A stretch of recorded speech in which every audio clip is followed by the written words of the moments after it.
GamingBolt presents 15 most addictive Xbox One games.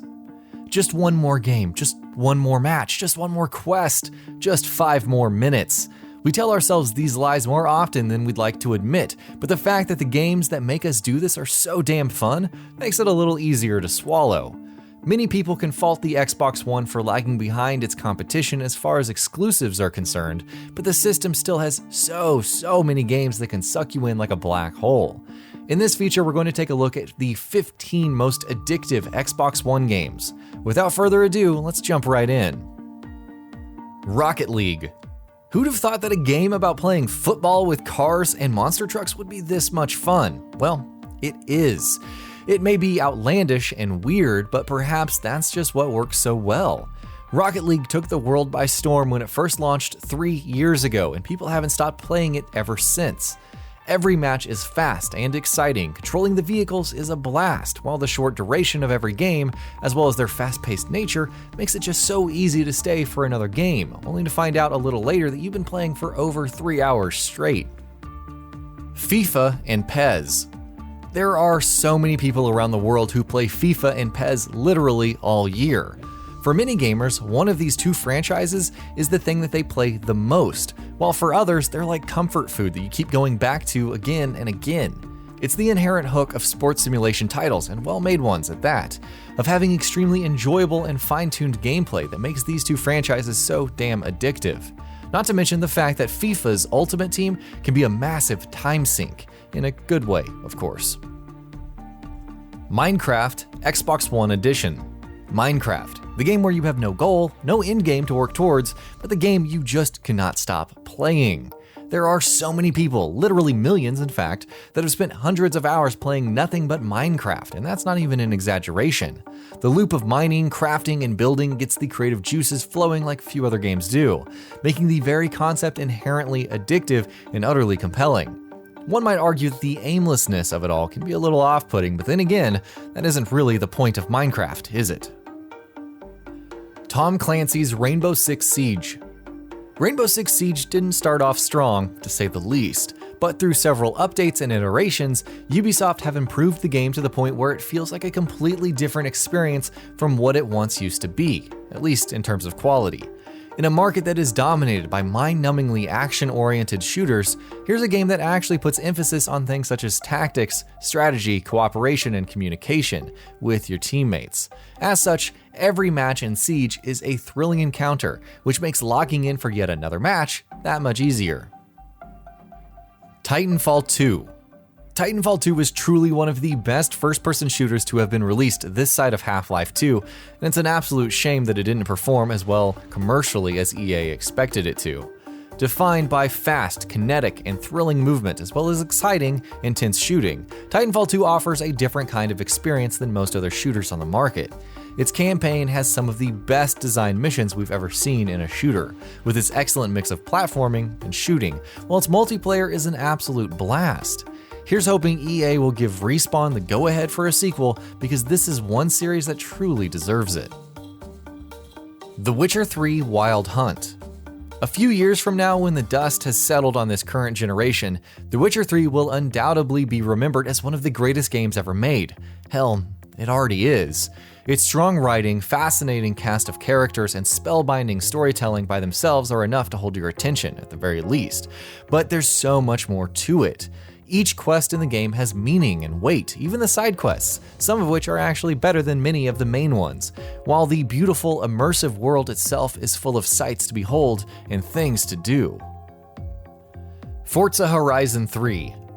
Open world racing is something that has been done right in the past, which is evidenced by games such as Burnout Paradise and Need for Speed Underground 2. But when Playground Games launched Forza's offshoot Horizon series, they really hit the ball out of the park. With Forza Horizon 3, they achieved perfection, or at least something close to it. The more arcade-like driving experience acts as the perfect foil to the game, with the world itself having been immaculately designed, while the vast wealth of content on offer in the game is also really commendable. It's very different from what Forza Motorsport is known for, but dear lord, is it so good. The Elder Scrolls V Skyrim Special Edition. Skyrim was the definition of addictiveness for a long time when it launched almost 7 years ago, and it's a testament to the game's timeless quality that even now, the fact remains true. It doesn't matter if you're new to the game or if you've clocked in over 100 hours, getting out of Skyrim is as hard as getting into it is easy. The snowy peaks of Skyrim are a joy to explore, with something interesting to see or do around every corner. The fact that most open world games these days openly cite Skyrim as one of their inspirations, such as Breath of the Wild, for instance, just shows how influential this game was when it launched, and still remains to this day. Grand Theft Auto 5. When you play Grand Theft Auto, you don't care about finishing the game. That's not to say that the story missions themselves are bad by any means, but GTA's sandbox has always been the perfect place to mess around for hours and hours on end. And GTA 5 is, along with San Andreas perhaps, the game that illustrates that point best. Los Santos is a wonderfully realized city, while the slew of activities that you can take part in, whether they're provided to you by the game itself or are of your own making, make sure that it is one that you can spend countless hours in. Monster Hunter World. Monster Hunter's loop of farming for loot to make better gear needs no introduction. For years, the series' insanely addictive brand of grinding has kept players hooked, and Monster Hunter World is perhaps the best realization of that to date. It's accessible and deep at the same time, while also being one of the few games these days that can provide an actual challenge to players. Add to that a collection of beautiful, seamless maps and excellently integrated online play, and Monster Hunter World ensures that once you start playing, you won't be able to stop for a long, long time. Overwatch. Just when you think that Overwatch is beginning to get a little monotonous, the game throws something your way that makes you realize that there's still so much more that you haven't even touched yet.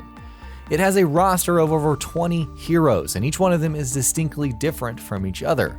Each has their own unique powers, advantages, and disadvantages, and the experience of playing the game is so different with each one of them, and rarely is it ever bad. And we haven't even spoken about its excellent map design in all of this. Cuphead. I hate to be that guy, but Cuphead truly does feel like the Dark Souls equivalent of shoot 'em ups, at least in spirit. Dying in Cuphead is not uncommon, to say the least. In fact, it's almost crucial. It often takes countless attempts to learn the attack patterns of many of the game's bosses, but it is exactly this trial and error approach that makes Cuphead so addictive. What also helps is the fact that, though the game is maddeningly challenging, it is rarely ever unfair. You always want to have another go at it, to correct your earlier mistakes, to make it to the next boss. XCOM 2. XCOM 2 is the kind of game that takes over your brain. Even when you're not playing it, you're constantly thinking about it, what strategies to use, which soldiers to upgrade, what stuff you can and cannot live without. It's the kind of game that keeps you coming back for more based on the prospect of getting better at it and mastering its many challenges. XCOM 2 is not without its issues, as fans of the series will tell you, but none of them are game-breaking in any way, and the game remains one of the best tactical strategy games in the market. PLAYERUNKNOWN'S Battlegrounds.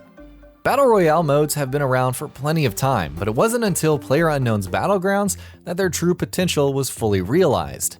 Fortnite may be giving it a fair bit of competition, and some might say it's more than just a fair bit. But it was PUBG that showed everyone just how addictive and enticing this formula can be.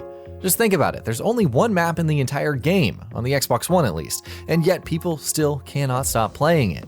It's admittedly a little disappointing that the game faces several performance issues on the Xbox One, but the fact that people continue to ignore these just so that they can keep playing speaks volumes.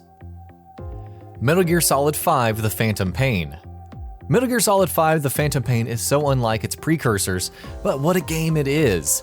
It may be severely lacking in its storytelling, and while some might argue that that is the most important part of any Metal Gear game, The Phantom Pain is still an open world and stealth gameplay at its best. It could have been very easy for the game's two maps to get boring quite quickly given how empty they are, but the game's excellent blend of interlinked systems, emergent gameplay, and intense stealth action make it the video game equivalent of a gripping page-turner. And that about does it for this video. If you enjoyed what you watched and want to see more from GamingBolt, you can always hit that subscribe button and turn on the bell icon next to it. That way you will never miss any of our videos.